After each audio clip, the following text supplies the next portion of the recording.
Oh, a lot to get to today, as every day. But first, let me mention to you that you need to update your resume. Okay, let's be real about this. Your resume, it's decent. It's good, but it could always be better because you need to be adding skills all the time. The idea that you're going to be at one company for 50 years and then retire with a gold watch, it's not true anymore. And that's why you need to be constantly adding skills to your resume. It gives you greater job leverage. It gives you greater pay leverage. And that's why you need Skillshare. Skillshare is an online learning platform with over 20,000 classes in business, design, technology, and more. You can take classes in social media marketing and illustration, data science, mobile photography, creative writing. You name it, they've got it. I've taken classes in social media marketing myself from Skillshare. It is fantastic. They're 45-minute classes taught by experts. Whether you're trying to deepen your professional skill set, start a side hustle, or just explore a new passion, Skillshare is there to keep you learning and thriving. Go check it out right now and get a special deal. Join the millions of students already learning at Skillshare by going to Skillshare.com and you use /Shapiro. Skillshare.com/Shapiro. You get 2 months of Skillshare for just 99 cents. That's right. Again, Skillshare is offering my listeners 2 months of unlimited access to over 20,000 classes for just 99 cents. Again, Skillshare.com/Shapiro to start those 2 months now. Skillshare.com/Shapiro. Make that resume better. Again, Skillshare.com/Shapiro. Okay, so the media are absolutely destroying themselves on the shoals of their own political bias. The clearest example of this doesn't even have to do with President Trump today. The clearest example of this has to do with the scandal that is now plaguing the Catholic Church. Now, as I have said, I think it is very important to put in context the fact that the Catholic Church, which has obviously an institutional problem with the sexual abuse of minors, is not unique in this way. There are lots of institutions across the United States and internationally in which abuse of children is sort of overlooked by people in power, specifically to maintain the supposed credibility of those institutions. The Catholic Church just happens to be the most prominent of them, and I think for good reason, because the Catholic Church, like other religious institutions, is seen and should be seen as a higher moral arbiter. The fact is that the Catholic Church stands at the precipice between secularism and religion, and Jews, Protestants, people of all other faith persuasions should be deeply troubled by what's happening inside the Catholic Church. Well, to recap, the Catholic Church basically was experiencing a serious issue in which a cardinal named McCarrick was accused of the abuse of a bunch of minors, as well as with homosexual activity with a bunch of seminarians as well. He was accused by one of his, by an archbishop named Carlo Maria Vigano. The accusation is that the higher ups at the church, particularly Pope Francis, basically covered all this up, that he knew about this, and that Cardinal McCarrick was put into essentially a form of private excommunication almost. He was basically ordered to do prayer and penance for the rest of his life by Pope Benedict, and then Francis took him out of that and made him a public figure again. That was the accusation that was made by Vigano. And all of this matters because now the media are coming out and they are defending the Pope. They're defending Pope Francis. Pope Francis refuses to comment on this. He has not confirmed or denied that he knew that this cardinal was engaged in homosexual abuses inside the church. And there are two forms of abuse, obviously. There's homosexual abuses because it's against Catholic canon law for priests to engage in sexual activity of any sort, and then it's doubly against canon law for them to engage in homosexual activity, and then it is triply against canon law to engage in all of that plus children. Well, now it turns out the members of the upper echelon of the church, Pope Francis' greatest defenders, are coming out and defending Pope Francis, not by saying that Pope Francis fights this kind of stuff within the church on a regular basis. Instead, they're fighting back by suggesting that Pope Francis should be given a pass because Pope Francis is to the left on politics. Leading the way is Cardinal Blaise Cupich. Blaise Cupich is one of the archbishops, I believe, over in Chicago, and he is deeply tied in with Pope Francis, particularly. His comments on this scandal are absolutely disgusting. The Pope has a bigger agenda. He's got to get on with other things of talking about the environment and protecting migrants and carrying on the work of the church. We're not going to go down a rabbit hole on this. How insane is that statement? Hey, we're not going to go down a rabbit hole on stopping child molestation inside the church. We have to focus on greater issues like climate change and illegal immigration. Those are the bigger issues, not the sexual abuse of minors by people in positions of authority supposedly representing God and Jesus. No. What it really has to do with is protecting the Catholic Church from allegations that would stop their progressive agenda. Now, I've been a longtime critic of Pope Francis. I think a lot of conservative Catholics have joined me in that criticism, or rather, I have joined them in that criticism. The reality is that Pope Francis is a liberation theologist who believes that the auspices of the church ought to be used to push a sort of proto-Marxist economics. as well as a social liberalism when it comes to issues various and sundry. He has not changed church doctrine with regard to abortion, but he's been incredibly soft on LGBT issues, particularly on the social side. He's also been extraordinarily to the left on issues of climate change, economic redistribution, and illegal immigration. That comment by Kupich is so telling, Cardinal Kupich, to say that the Pope has a bigger agenda. He's got to get on with other things like talking about the environment and protecting migrants and carrying on the work of the church. That's an insane statement. It's an insane. How insane is that statement? The Babylon Bee, which is a parody website, they printed a headline 2 weeks ago in which they said, Pope defends himself from allegations of cover-up of child molestation by pointing to climate change work. It was a parody headline. And then Kupich actually said the parody headline. And prosecutors are saying now, it's not just this one Cardinal Vigano who's accusing the church of knowing about all this. According to a state attorney general in Pennsylvania, the Vatican knew about all of this as well. This is according to Reuters. The Vatican knew of a cover-up of child sex abuse by Roman Catholic priests in Pennsylvania through secret archives that bishops in the state shared with church leaders in Rome, according to State Attorney General Josh Shapiro. No relation. Though Catholic bishops in Pennsylvania systematically denied the sexual abuse of thousands of children over a 70-year period, they secretly documented the cases and often sent information on them to the Vatican, Shapiro told 2 national news shows. Shapiro first made the allegations against the Vatican during an August 14th news conference to unveil a report on a 2-year investigation into how Catholic clergymen in the state allegedly groomed and sexually abused children. It was largely based on documents from the archives kept by the state's 6 dioceses, he said. He said, quote, there are specific examples where when the abuse occurred, the priests would go, the bishops would go and lie to parishioners, lie to law enforcement, lie to the public, but then document all the abuse in secret archives that they would share oftentimes with the Vatican. Shapiro did not comment on whether Pope Francis or his predecessors knew of the information. Again, the allegation is by Cardinal Vigano that Pope Francis knew all about them. Vigano over the weekend published this 11-page public statement talking about Pope Francis and Pope Francis's willingness to overlook all of this and calling on Francis to resign on the grounds the Pope knew for years about the sexual misconduct of Cardinal McCarrick.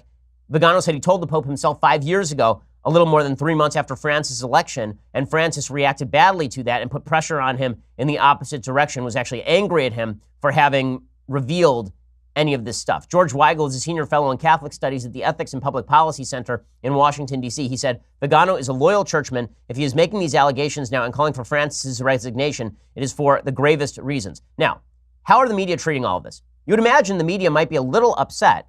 Like normally, the media are pretty upset when it comes to Catholic priests abusing children. Right? There was a movie that just won an Oscar based on this. Right? Spotlight was based on the Boston Globe uncovering hundreds of abuse cases in Massachusetts Archdiocese. So the media have been all over sexual scandals within the Catholic Church for good reasons and bad. Good reasons because all of that stuff should be uncovered and all of it should be brought to light, and that stuff should be, it's evil, and the people involved should be prosecuted to the fullest extent of the law. The bad is that it's pretty obvious there is a disparate motivation in the media for going after the Catholic Church as opposed to, say, other religious institutions that are more minority or non-religious institutions in which sexual abuse has become a serious problem, like the American public schools. With all of that said, the media were certainly attentive to this problem inside the Catholic Church for years and years and years and years, and as I say, with good reason. But in this particular case, they're not reacting. They are not reacting with the sort of outrage you would normally see directed at the Catholic Church. Instead, their outreach is directed at the people who are making the accusations. They're very upset with Cardinal Vigano. They're very upset with Catholics who are upset with Pope Francis. Why? Because Pope Francis must be protected at all costs because Pope Francis is a political leftist. And this is a headline from Reuters. Okay, here it is, by Philip Pulella. Defenders rally around the Pope, fear conservatives escalating war. Conservatives escalating war? Like, really? That's the great fear here? Not the Catholic Church covering up cases of sexual abuse of minors? Not the violation of Catholic canon law over and over and over by top members of the church with the knowledge of the top Vatican hierarchy? That's not the real issue here. The only real issue here is that Pope Francis has fallen under assault. This is why folks don't trust the media, and they shouldn't trust the media, because when it comes to protecting their favorite figures, the media will rush to their defense at the first available opportunity, whether it is Barack Obama or Pope Francis. They like Pope Francis because they think that he is a liberal when it comes to matters of homosexuality, and when it comes to matters of climate change, and when it comes to matters of illegal immigration. And so they are rallying around Pope Francis, even though it now appears there are significant, credible allegations that Pope Francis knew of molestation of priests. right? That priests were engaged in homosexual activities.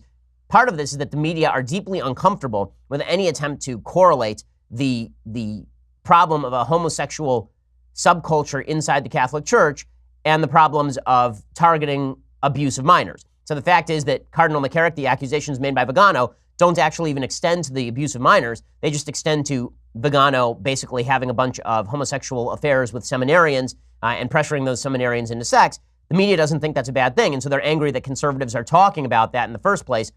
They also are refusing to acknowledge that there is, in fact, a correlation between McCarrick's activities in certain areas and McCarrick's activities in other areas.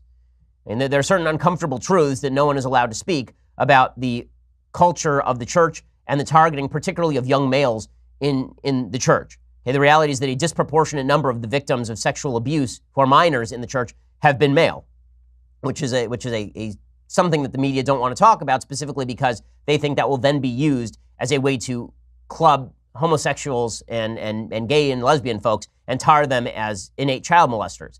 I don't think that has to be done. I think that you can point out that there is a disparity in the number of boys who have been abused in the church and girls who have been abused in the church without accusing all homosexuals, for example, of wanting to prey on children, which is a bunch of nonsense. But the attempt to defend Pope Francis is obviously very telling. That wasn't even the worst headline of the day. I'll give you the worst headline of the day, courtesy of the New York Times, in just a second. But first, let's talk about managing your money. Betterment is the best way to manage your money. So the reality is that if you are somebody who has a full-time job and you just take your money and you stick it in the bank, you're probably not managing your money the best way you could be. You're probably just leaving it in the bank account and hoping that nothing happens to it. But you could be taking that money and you could be allowing that money to grow. And that's what Betterment helps you with. They give you technology designed to help you make more from your investments, unlimited expert advice designed to help you make smart financial decisions, tax-efficient investing strategies that give you an edge, low transparent fees as well, and constant access to information and tools that allow you to track progress toward your goals. So it's your online investment advisor. You should feel like a smart, savvy investor. I have a financial advisor. You should too, and it shouldn't cost you an arm and a leg. Betterment helps you outsmart average. Now, investing does involve risk, but Ben Shapiro listeners can get up to 1 year managed for free. For more information, visit betterment.com/Shapiro. That's betterment.com/Shapiro, betterment.com/Shapiro. Again, this helps you manage your money in the best possible way. It's your online financial advisor. Betterment helps you outsmart average and get up to 1 year managed for free at betterment.com/Shapiro. That lets them know that we sent you. The worst headline of the day was not the Reuters headline, "Defenders Rally Around the Pope, Fear Conservatives Escalating War." The worst headline of the day was this from the New York Times. Vatican power struggle bursts into open as conservatives pounce.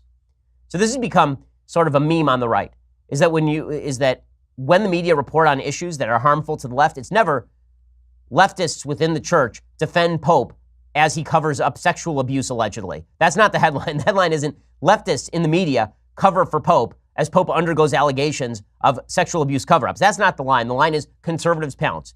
So when it is a grave sin on the part of somebody on the left, it's conservatives pounce. When it's a grave sin on the part of somebody on the right, it's the conservative committed the sin. That's the way the media cover these issues. That's the way the New York Times covers these issues. So when it's Duncan Hunter involved in a corruption scandal, then it's Representative Duncan Hunter of California, Republican, involved in corruption. And then when it is a Democrat, when it's Senator Bob Menendez from New Jersey, and there are allegations made about him of sexual abuse, for example, or corruption, when instead of it saying allegations of corruption made about Senator Bob Menendez, it's conservatives pounce on allegations. Like, why is that news? I'm so confused as to why that's even news. Why isn't news how conservatives react to an allegation of sexual abuse cover-up by the Pope? Isn't the news the sexual abuse cover-up by the Pope? It's such an insane statement. You'd never see that in reverse. You'd never see liberals pounce as allegations of Trump corruption mount, because then that puts the onus on liberals to explain why they are pouncing. Instead, it's allegations of Trump corruption mount. But this is how the New York Times covers the issue. And here is the way that they have decided to cover this. Quote, "Since the start of his papacy, Francis has infuriated Catholic traditionalists as he tries to nurture a more welcoming church and shift it away from culture war issues, whether abortion or homosexuality. Who am I to judge?" the Pope famously said when asked about gay priests. That is the first paragraph of a story about a Pope who is alleged to have covered up sexual abuse and molestation inside the church. The first paragraph is about what a great guy Pope Francis is for not paying attention to social issues like abortion and homosexuality. Is it possible that the Pope's reason for ignoring some of those issues is specifically because he does want to focus on those quote unquote bigger issues the left likes, and he knows the media will help cover for him. That's not even the worst of the New York Times article. We'll get to that in just a second. So the New York Times article continues. It says, just how angry his political and doctrinal enemies are became clear this weekend when a caustic letter published by the Vatican's former top diplomat in the United States blamed a homosexual current in the Vatican hierarchy for sexual abuse. It called for Francis's resignation, accusing him of covering up for a disgraced cardinal, Theodore E. McCarrick. Okay, that's an insane statement. How the focus is on how angry they are? Oh, wow, look at these people. What's making them... You mad, bro? That the Pope was covering for sexual abuse, allegedly? Yes, I'm angry. Yes, Vigano was angry. Yes, conservatives inside the church and liberals inside. Why is this a partisan issue? Why is the Pope covering for sexual abuse a partisan issue? By the way, it wouldn't be a partisan issue if the Pope's name were Benedict. If the Pope's name were John Paul II, if it were John Paul II, there would not be any of this blowback from the New York Times, because then it would be targeting a conservative Pope. But because we are targeting a Pope who's liberalizing on a bunch of issues the New York Times likes, then it's all about conservatives' pounds. With the letter, reports the New York Times, released in the middle of the Pope's visit to Ireland, an ideologically motivated opposition has weaponized the church's sex abuse crisis to threaten not only Francis' agenda, but his entire papacy. Weaponized? Now, this is a word that the New York Times is using a lot lately. So we've heard from the New York Times that conservatives are weaponizing the First Amendment. That conservatives are, using the free speech part of the First Amendment in order to push their view. Ooh, weaponizing the First Amendment. So the issue isn't that the left wants to shut down the First Amendment. The issue is that the right is, quote unquote, weaponizing the First Amendment. Now the issue isn't that conservatives are trying to stop sexual abuse inside the Vatican. No, now the issue is that they are weaponizing sexual abuse inside the Vatican. It seems to me that if you were going to worry about weaponizing sexual abuse, maybe you ought to start with a Vatican hierarchy that looked the other way and put abusive priests back in positions to abuse more children. Would that not be weaponizing sexual assault against innocent people? It's not weaponizing sexual assault to accuse people of covering up sexual assault. That's not weaponizing anything. That's called telling the truth. Okay, but what's the New York Times' real agenda? It's the next sentence. At the very least, it has returned the issue of homosexuality in the Roman Catholic Church, which many conservatives are convinced lies behind the abuse crisis, to the center of the debate. Well, this is really where the New York Times gets concerned. What the New York Times is deeply concerned about is that there's going to be a lot of talk about homosexuality within the church, and we can't allow that. We can't allow that. Now, what's weird about this is that homosexuality is banned by the Catholic Church. At least homosexual activity is. And the toleration of homosexual activity inside the Catholic Church is a violation of Catholic canon law and has been since the inception of the Catholic Church. There's a 3,500-year tradition in Judeo-Christian religion of banning homosexual activity, or at least opposing homosexual activity. It's pretty clear here that what the New York Times really wants is for the Catholic Church to ignore the fact that there's a violation of Catholic canon law going on inside high levels of the priesthood. The New York Times says Vatican intrigues and power struggles are nothing new, but they usually remain within the medieval walls or fly over the heads of the Catholic faithful around the globe. This battle, however, is being waged in an exceptionally open and brutal manner. This is an objective news story. It's exceptionally open and brutal. How about the media uncovering all these sex abuse scandals in the first place? Was that exceptionally open and brutal, or was that called good reporting that they were supposed to do? But it's exceptionally open and brutal when it turns out that this sort of thing ties into a homosexual subculture within the church. When the two correlate, and again, that doesn't mean causation, but when the two correlate, then the New York Times is more interested in protecting the homosexual subculture of the church than in protecting children. Okay, that is what is going on here. What is going on is that the New York Times and folks in the press are more interested in protecting their social agenda within the church than with protecting children. Because if it comes down to a choice between targeting people like McCarrick, who apparently was having sex with seminarians, and protecting children that McCarrick was also abusing, they would prefer to preserve McCarrick at the cost of the children. That's all I can take away from these press reports. These accusations in the letter remain unsubstantiated, says the New York Times. Really, would they treat them as unsubstantiated if they were against Pope Benedict? Or would it be on the front page of every newspaper ever? Asked Sunday night about their validity, Francis said he would not dignify them with a response, which is, of course, a non-response. And that is dignifying them with a response. If I ask you if you sexually abuse children, and I have a credible allegation from people who know you, and you say, I'm not going to dignify that with a response, or I don't know, I'm not going to say yes, I'm not going to say no, I think it's fair to say that we should have some serious follow-up questions. They are serious, says the New York Times. The Pope's vague answer has only heightened public interest, particularly in the core accusation that he was told about Mr. McCarrick's history of sexual relations with seminarians and did nothing about it. But Francis's non-answer is in keeping with his reluctance to give oxygen to a small, if influential and noisy, group of conservative prelates and writers aligned with the author of the letter. So it's all a political war. That's all this is. It's just a political war. And then I'm supposed to wonder that people on the right don't trust the media when they're willing to cover for a pope who may indeed be covering up for sexual abuse of children and seminarians because they like the pope's agenda? Fully insane.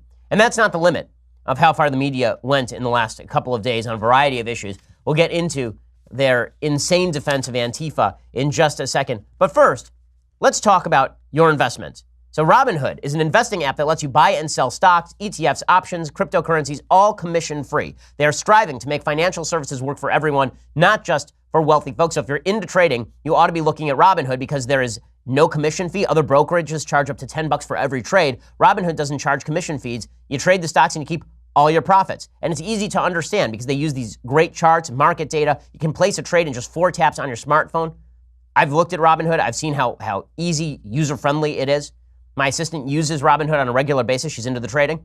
Go check it out right now. Robinhood's web platform also lets you view stock collections like 100 most popular, entertainment, social media. You can have curated categories like female CEOs, analyst ratings of buy, hold, sell for every single stock. And you can learn how to invest as you build your portfolio. So the best way to learn to invest is to actually start investing. Go check it out right now. Robinhood is giving listeners a free stock like Apple, Ford, or Sprint to help build that portfolio. Sign up at shapiro.robinhood.com. That's shapiro.robinhood.com. When you use that shapiro.robinhood.com website, then you get a free stock like Apple, Ford, or Sprint. Go check it out right now. shapiro.robinhood.com. It's the best way to learn to trade and can do so without them ripping you off on the commissions. Go check it out right now. shapiro.robinhood.com. An easier, more user-friendly way to trade. Okay, so it wasn't just that the media are now covering for the Pope because they think that climate change is more important than the abuse of children, or because they think that the promotion of homosexuality within the church is more important than the abuse of children. No, they are now covering for the media because they believe that the media are now covering not just for the Pope, they are also covering for groups like Antifa. So the folks over at CNN seem to have some bizarre love for Antifa. We've already seen Chris Cuomo in the past, the less smart or more smart of the Cuomo brothers, depending on which day it is. We've already seen him defend Antifa. Don Lemon last night on CNN defended Antifa as well. Antifa, you will recall, is a group of people who call themselves anti-fascist, but then they dress up in masks and beat the crap out of people, which is actually fascist. Here's Don Lemon defending them. It says it right in the name, Antifa, anti-fascism, which is what they were there fighting. Listen, there's, no organization is perfect. There was some violence. No one condones the violence, but there were different reasons for Antifa and for these neo-Nazis to be there. One, racist fascists. The other group fighting racist fascists. There's a distinction there. Okay, that's insane. I love that he says it's right there in the name. Right, and the name Affordable Care Act is right there in the name, but it didn't make it affordable or care. And every act is named after something. It doesn't mean that it actually is that thing. There are a bunch of the People's Republic of North Korea is not actually a republic. The USSR, the Union of Soviet Republics, that's not actually it was not actually a union of Soviet republics. It was actually a dictatorship from the top, run by a one-party state. So no, I love that. I love that he says Antifa it's anti-fascist. Therefore, not every group is perfect. Well, I can say this: groups that I belong to don't go out in masks with clubs and beat the living crap out of people, break ATMs, and shatter windows. That's actually not the groups that I'm a part of, nor the groups that I support. And when those groups do those things, I disassociate from those groups because as far as I'm aware, I've never been a member of any of those groups or backed any of those groups. I love that the Tea Party were terrorists, according to the left, but Antifa, who legitimately require 600 police officers to be prevented from shutting down a speech I'm doing in Berkeley. Those people are just, it's just a few bad apples who just always seem to come to the forefront every time Antifa does any sort of activity. Weird how that works. The same CNN that labels the Tea Party a bunch of terrible, awful, violent people, when it's really a bunch of 60-year-old dudes with "Don't Tread on Me" flags. Clearly, that's the threat, not Antifa. I can't imagine why we don't trust the media. I love this. Alison Camerata did an interview with John Sununu. John Sununu is former governor of New Hampshire, very close friends with John McCain. And this demonstrates, again, why folks don't trust the media. So John Sununu doesn't trust the media, and he doesn't trust some of the headlines that come out from the Washington Post or CNN, which he has every right not to do. And Alison Camerata brings him on, supposedly to talk about the death of his very close friend, John McCain. And instead, she starts to grill him about President Trump, because the only thing he's allowed to say on CNN is that President Trump is garbage, even when he's there just to talk about John McCain. And folks don't trust CNN. Shocker, shocker. You come on CNN, and we appreciate you coming on CNN, and we appreciate your take on it.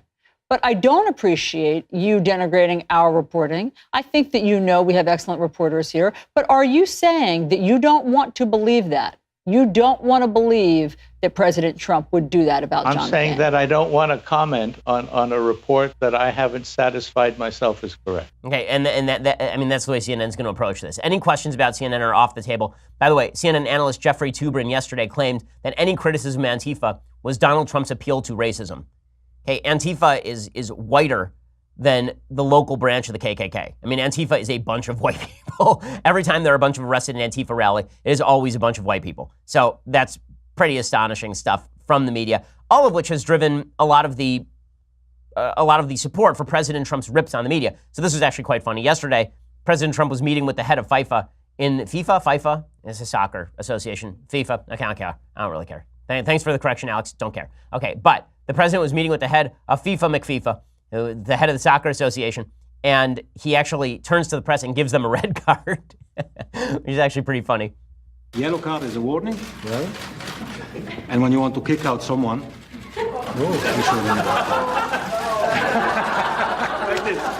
Because he took the red card and he started trying to throw them at the members of the press because he doesn't like the members of the press. I think that Trump and the right are well justified in their dislike of a dishonest press that reports issues like Antifa and the Catholic Church the way that they do.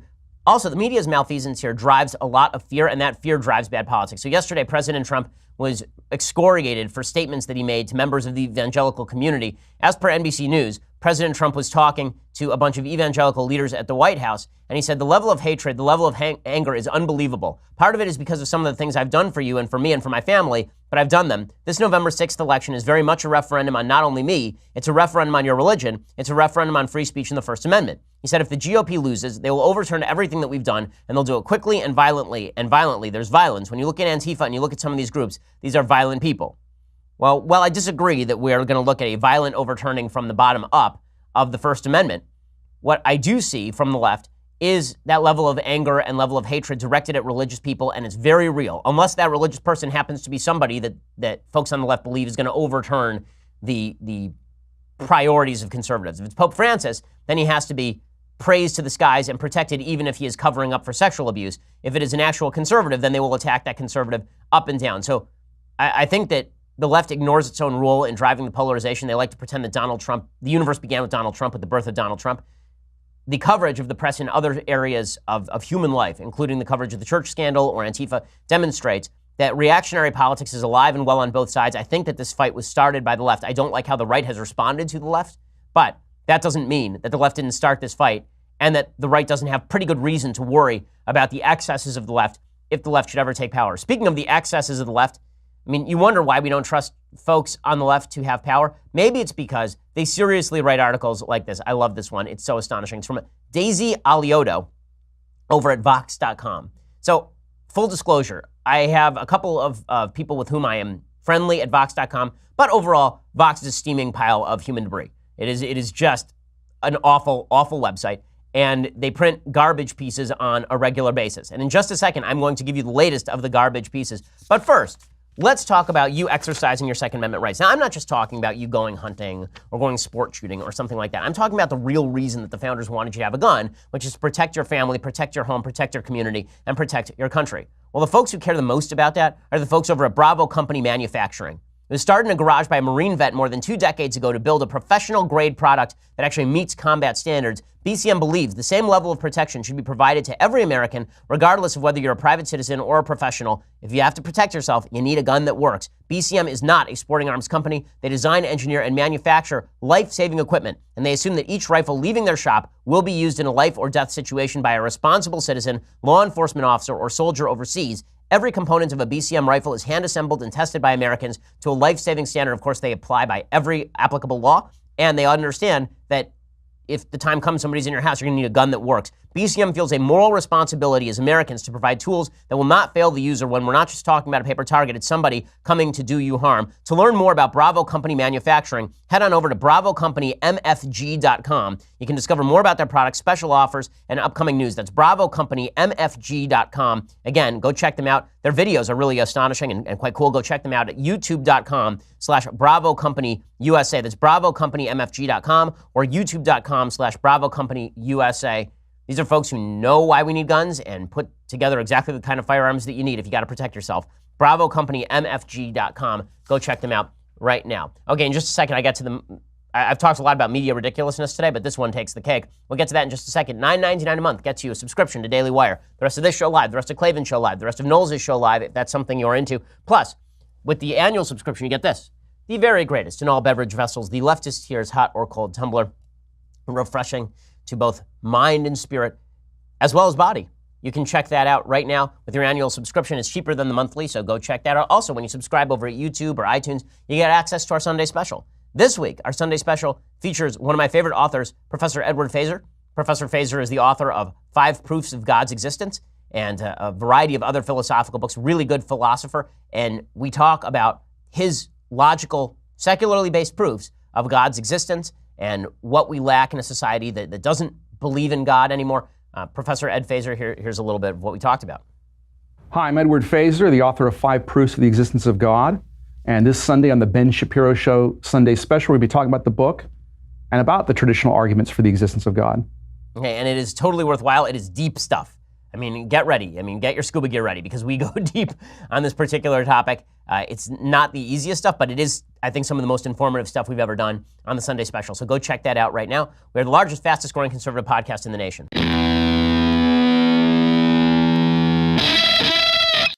The most ridiculous story of the day comes courtesy of, as I say, Daisy Alioto over at Vox.com. Here is the title. The big problem with the Animal Crackers cage-free box redesign.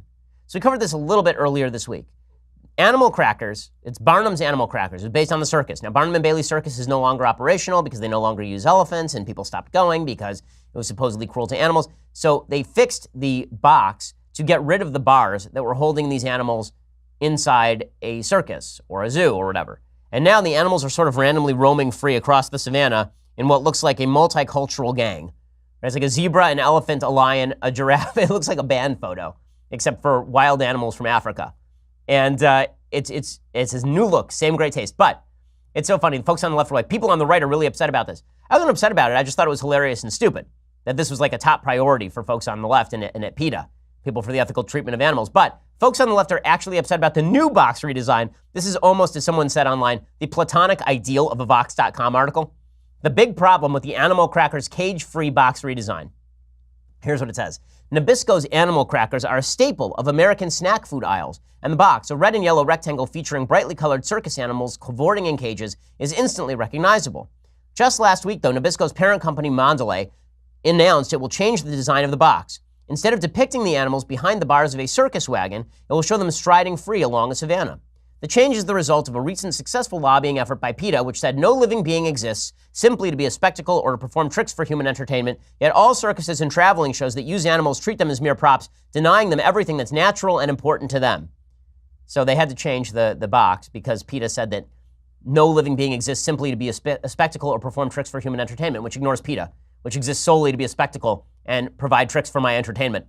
Though the change is symbolic, it stirs up some mixed feelings for me ethics-wise as well as personally, because the designer of the previous box was my great-grandfather's brother. Vox.com.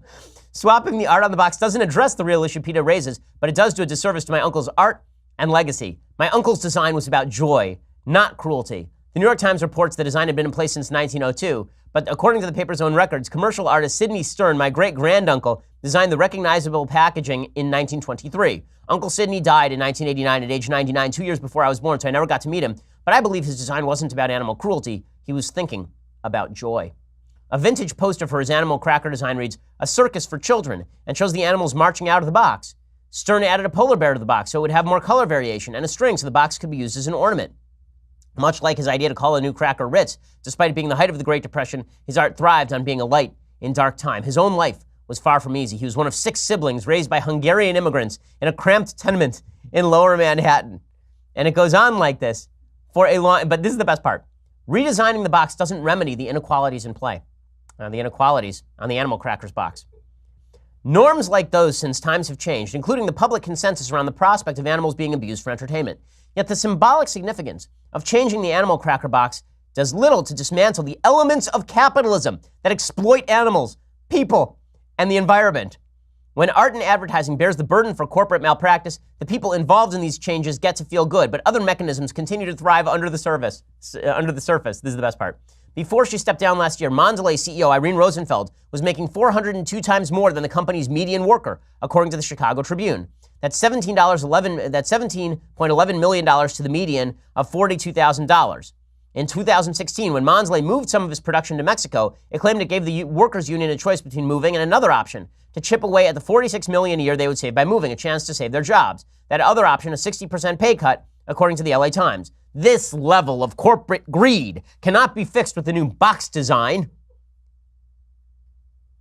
Okay, so they removed the bars off the animals, which is dumb enough, because now the animals are going to eat each other in fake land, where people care about these bars being in place in the first place. But now the real problem is that by removing the bars from the picture of the animal crackers box, we are underscoring the evils of capitalism. Vox.com at its absolute finest. I love it. I love it so much.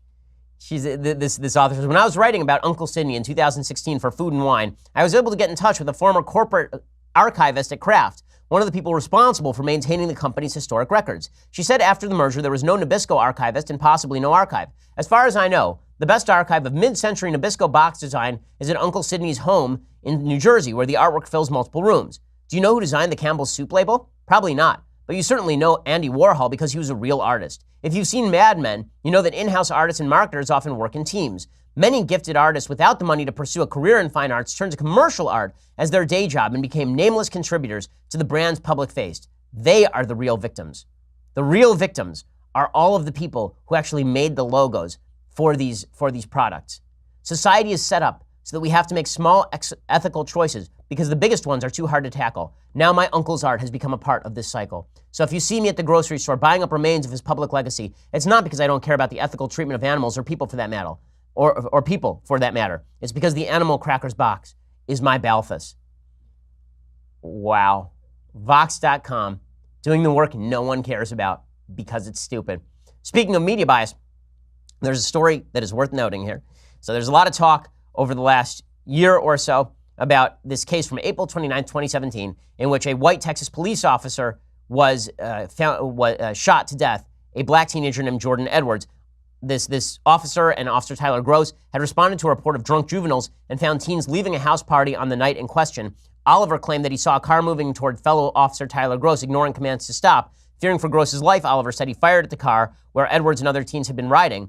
And then Oliver told the court he had heard what sounded like gunshots when he arrived to the scene and said people in the crowd were fleeing. And then he said that he shot this kid who was in the car. Officer Gross, however, testified that he was not in fear for his life when Oliver fired his weapon. Additionally, there was video showing the car was really driving away from Gross, not toward him, and court records said Oliver had flipped off the car Edwards was in following the shooting. This officer was convicted of murder and will now go to prison. So for all the talk about how racist the criminal justice system is, this is a police officer who shot a black kid wrongly and will now go to prison for it. That's why when people say that we live in a KKK system, it's like, no, this is not a KKK system. This is a police officer in Texas, a very conservative state, who was convicted of shooting a kid because there was evidence that he'd shot the kid wrongfully. That's how the system is supposed to work. And yet we are treated to the spectacle of the media constantly claiming that the reality is that America is suffering from endemic racism which can never be cured. The latest proof of that comes courtesy of this election in Florida. So the media is making a very big deal of this election down in Florida, where Tallahassee Mayor Andrew Gillum shocked his Democratic rivals and won the nomination for governor. According to the Miami Herald, Democrat Andrew Gillum wrote a surge of liberal support from young people and African Americans to a stunning primary victory Tuesday and the historic opportunity to be the first black governor in Florida's history. So I have to say, I'm a little underwhelmed by the first black governor in Florida's history kind of line of narrative, given that we've had the first black president, we've had black attorney generals, black secretaries of state, black senators. We have, I believe, the only black senator from the South right now is actually a Republican, Tim Scott. This is not a, do we have to do the first black everything? Is this like a thing now? I mean, I guess so. But the implication seems to be that the people of Florida are racist, so it's some sort of big shock. And then if he doesn't win, presumably we will suggest that it was because of the color of his skin, not because he's a political radical. With 94% of the votes counted, Gillum had an unofficial 3 percentage point lead over his closest rival, former U.S. Representative Gwen Graham. Gwen Graham's father, of course, was a senator from the state of Florida as well. So his program is insanely far to the left. He has called for Medicare for all, just like Bernie Sanders. Bernie Sanders campaigned for him. And what we are seeing in a lot of these primaries, the real story of Gillum's win is not racial. The real story of Gillum's win is that Bernie Sanders and the far left in primaries do have a lot of sway, just as President Trump has a lot of sway in Republican primaries. So the gubernatorial race is now going to feature this guy, Andrew Gillum, versus Ron DeSantis, who's a congressperson, down the line conservative, who happens to be very friendly with President Trump, and President Trump has been very friendly to him. Gillum says he yearns for the chance to take on DeSantis in November. DeSantis says, I think he is way, way too liberal for the state of Florida. There's another problem here, because his agenda includes a $15 an hour minimum wage, staunch opposition to the stand your ground self-defense law that exists in Florida, where if somebody attacks you, you have a right to defend yourself, and Medicare for all. So this is what he supports. That's a pretty left agenda, but there's a bigger problem, and the media are going to downplay it because he's a Democrat. So again, when it's a Democrat, then the story is Republicans pounce. When it's a Republican, then the story is Republican corruption. So this is a Republicans pounce story because Andrew Gillum is actually under investigation by the FBI for corruption, or at least his city mayor's offices. According to TampaBay.com, the Tampa Bay Times, Andrew Gillum's campaign for governor hasn't been the luckiest. Just a few months into the Tallahassee mayor's run, FBI agents delivered a subpoena to his city hall in June 2017, requesting thousands of pages of records from key players in city government. The investigation has dogged Gillum's campaign, with new developments dripping out with unpredictable frequency. The FBI is usually tight-lipped about pending matters. Although Gillum has not been named in any subpoenas, it's likely the Democratic Party voters wouldn't know the case's outcome before they head to the polls on August 28th, and they didn't. There was no outcome before that. Starting in 2015, FBI agents came to town posing as businessmen considering investments in the city of Tallahassee. The three men, who reportedly identified themselves as Mike Sweets, Mike Miller, and Brian Butler, spent months cozying up to city officials and people close to them. The FBI investigation, based in part on their undercover work, has yielded several rounds of subpoenas, but no charges yet. A slew of Tallahassee officials and insiders have been named in those subpoenas over the past year. According to those documents, the part of the investigation that could be most relevant to Gillum centers around the city's Community Redevelopment Agency, which shares private and public money to revitalization and infrastructure projects. One of the officials in the crosshairs of the FBI, lobbyist Adam Corey, was a longtime Gillum friend and ally until Gillum cut ties with him after all of this started to come to the fore. In 2013, the Community Redevelopment Agency voted to give $1.3 million in taxpayer money to help a Corey-associated restaurant project, the Edison. Gillum voted with the rest of the city commissioners to fund the project. At the time, Gillum's vote raised eyebrows because of his close association with Corey. So we're going to pretend that this corruption doesn't actually exist because Gillum is a Democrat. We're going to, meanwhile, go after President Trump on every available count that we can possibly dig up against him before the media. But Gillum will wait for all the evidence to come in. Now, should we wait for the evidence to come in? Sure. But to pretend those allegations don't exist is, I think, kind of telling about the media's agenda in all of this. Should Gillum lose to DeSantis? Sure. Would it be good if the president of the United States were a little more popular going into the 2018 elections? That would help as well. Ron DeSantis would make an excellent governor of the state of Florida. As I say, he is a down-the-line conservative. And Gillum is a radical leftist. So we'll see how all of this plays out. But the only narrative the media really cares about is not the corruption narrative or the political narrative. It's the first black governor of Florida narrative. The implication, of course, being that America is still deeply racist. And so it'd be a surprise if Gillum won the governorship of Florida, which, by the way, it would not be. He has a serious shot. It's a dead even race. Okay, let's do a couple of things that I like, and then we'll do some things that I hate, and we'll do a Federalist paper as well. So things I like, we're doing some Neil Simon this week. So Neil Simon did a play that was made into a movie called Plaza Suite, with Walter Matthau playing three different parts in three different narratives. The basic structure of the play is that there's this hotel suite and three different plots take place within it. Walter Matthau, who's a really underrated actor, Walter Matthau. And he's great in everything. You want to see a great Walter Matthau performance, go see Charade, which is one of the kind of great classy movies from the 1960s. It's Audrey Hepburn and Cary Grant and James Coburn and George Kennedy. It's a really fantastic cast. It's really a lot of fun. And Walter Matthau plays a great role in that one as well. But here he is in Plaza Suite. Walter Matthau and Maureen Stapleton have the Plaza Suite. I brought your toothbrush. You forgot my pajamas? I didn't forget, I just didn't bring them. Why not? Because it's Suite 719 at the Plaza, and I didn't think you'd want your pajamas. You know I can't sleep without pajamas. I took that into consideration. I don't understand you. One lousy little bag is all I asked you to pack. Walter Matthau and Barbara Harris have the Plaza Suite. I'm nervous about meeting you, Mr. Famous Hollywood producer. I haven't changed since I left Tenafly. I made a couple of pictures, that's all.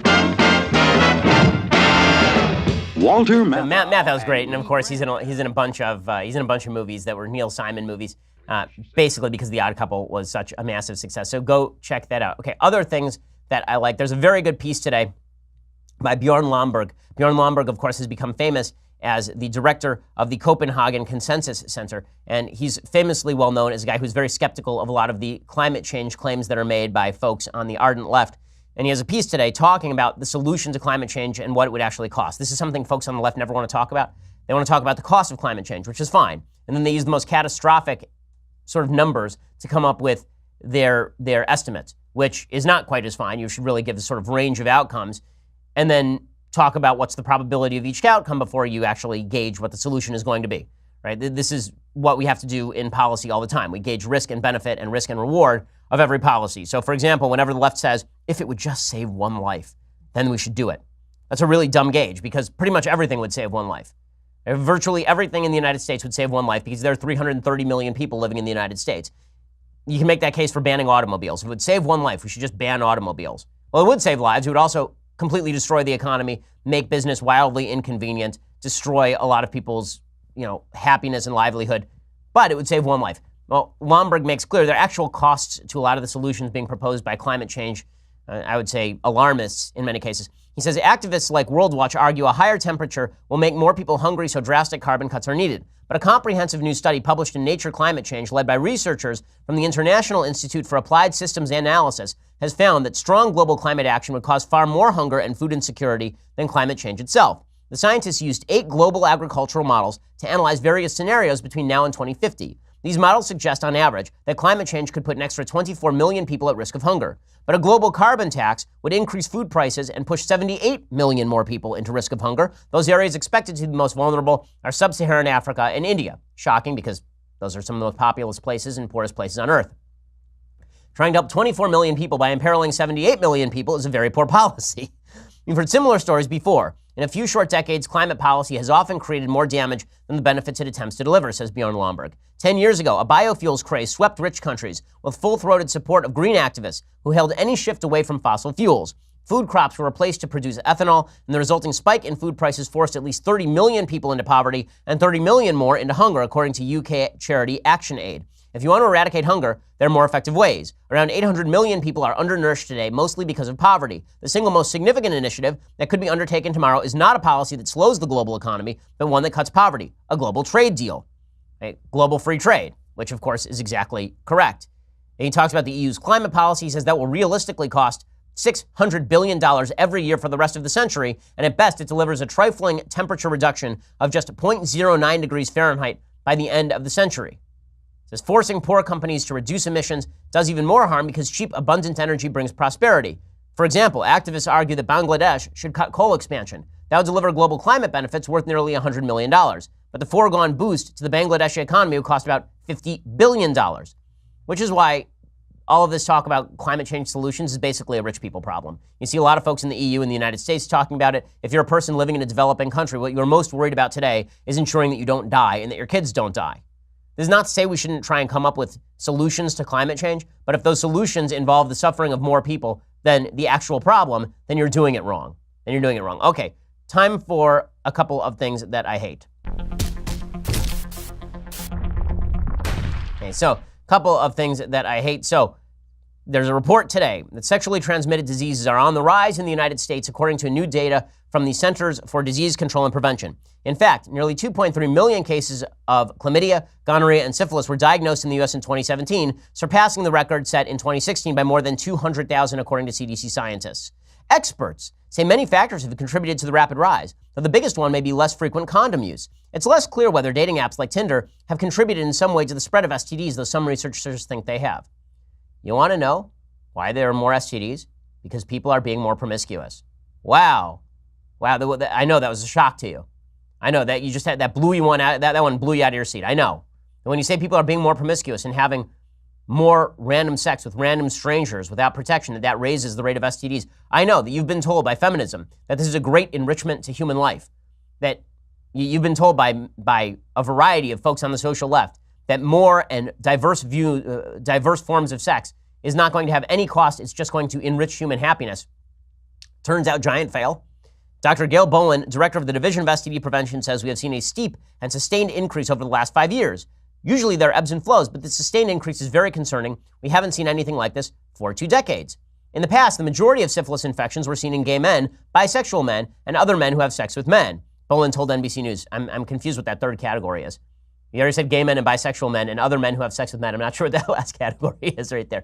More recently, there have been increases among heterosexual men and women, including among pregnant women, which means we're starting to see these infections in their babies. Well, my guess is that if you are starting to see an increase, what that means is that there's an increase in, as I say, diverse forms of sexual activity that is leading to higher rates of transmission among quote-unquote heterosexuals. It's that third category that actually matters, that right? Other men who have sex with men but don't consider themselves bisexual would probably be that third category. Boland and others suspect that newer drugs may have made HIV less lethal, and that could have contributed to declines in condom use. An Australian study that followed nearly 17,000 gay and bisexual men before and after a campaign to promote pre-exposure prophylaxis, the use of drugs that protect against HIV infection, found that condom use had fallen dramatically. Before the campaign, 46% of the men studied were using condoms. After, only 31% were. So it's more risky sexual behavior taken because the media have been pushing the idea that all sorts of sex are safe and that we have great treatments for everything now. So well done, media. Well done for suggesting that the height of human happiness lies in sexual promiscuity and that we have solutions for all of the problems that you yourself create by putting your genitalia in places they ought not be, certainly not without protection. So well done all around. Okay, other things that I hate. I'm not sure whether I hate this or I sort of think that it's hilarious. So U.S. District Court Judge Gregory Woods was not having attorney Kafani Nkrumah's defense of his client, Jamal Russell, that a cooperating witness was not a reliable source of information as per Donald Trump. So the New York Daily News reported that Russell was being tried for conspiracy to deal crack and carrying a firearm in connection with dealing crack. You know what's funny? Yesterday, Manafort was convicted, Nkrumah said. He was referring to the trial of Trump's former campaign chair, Paul Manafort, and Nkrumah was immediately stopped due to an objection from the court. At the bench, Nkrumah explained he planned to cite Trump on the matter of cooperating witnesses. He was going to cite President Trump saying that flipping ought to be illegal. So you remember last week, President Trump said about Michael Cohen that flipping is a bad practice and ought to be illegal? So apparently, this criminal defense lawyer said, well, if Trump says it, I agree. People shouldn't be allowed to flip on my client. All of which is why what President Trump said was really, really dumb on pretty much every level. The judge shut that down because it's a dumb argument, which is why Trump probably shouldn't try to make it in court. Okay, time for a Federalist paper. So back to founding principles and a little bit of uplift on this day of dark media coverage. So Federalist 43 by James Madison. This particular Federalist paper makes the case for federal jurisdiction over a variety of issues, including copyright, the nation's capital, and to admit new states, among others. The feds also have the ability to guarantee a Republican form of government. The Federalist paper says, in a confederacy founded on Republican principles and composed of Republican members, the superintending government ought clearly to possess authority to defend the system against aristocratic or monarchical innovations. The more intimate the nature of such a union may be, the greater interest have the members in the political institutions of each other. In other words, the United States has an interest in ensuring that Montana doesn't become a monarchy. The feds also have the capacity to intervene and put down insurrection within a state. Why? Well, this is an interesting point. The existence of a right to interpose will generally prevent the necessity of exerting it. So this is a very early iteration of peace through strength. Right? If the government has the power to shut down insurrection, people are not going to actually engage in insurrection. That's also the case that people have made in favor of the Second Amendment. An armed population is a population safe from tyranny because the government is less likely to attempt tyranny on an armed population. It's also why the United States should remain strong militarily. People abroad are less likely to challenge us if we know we can curb stomp them anytime we please. And basically, it's Madison making that case with regard to domestic insurrection. Madison also makes the case for being able to amend the Constitution. He says the useful alterations will be suggested by experience could not but be foreseen. It was requisite, therefore, that a mode for introducing them should be provided. The mode preferred by the convention seems stamped with every mark of propriety. It guards equally against that extreme flexibility, which would render the Constitution too mutable, and that extreme difficulty, which might perpetuate its discovered faults. In other words, it's hard to pass an amendment, but it's meant to be hard to pass an amendment, but we have a way to pass amendments so that we can adjust the Constitution. Madison and the founders believed in the amendment process specifically because they were not afraid of a runaway convention. This has been one of the objections used to the so-called Convention of States, the idea that you can have basically 3/5 of the states get together and declare a convention in order to add amendments to the Constitution of the United States. It's supported by people like me and Mark Levin. There's a Convention of States program, an Article 5 Convention of States program. One of the worries has been the idea of a runaway convention, but it's very hard to pass a constitutional amendment in any case, and the prospect of a runaway convention was discounted by the people who wrote the provision, and I think for good reason. Okay, we'll be back here tomorrow with all the latest updates. I'm Ben Shapiro. This is The Ben Shapiro Show. The Ben Shapiro Show is produced by Senya Villarreal, executive producer Jeremy Boring, senior producer Jonathan Hay. Our supervising producer is Mathis Glover, and our technical producer is Austin Stevens. Edited by Alex Zingaro. Audio is mixed by Mike Caramina.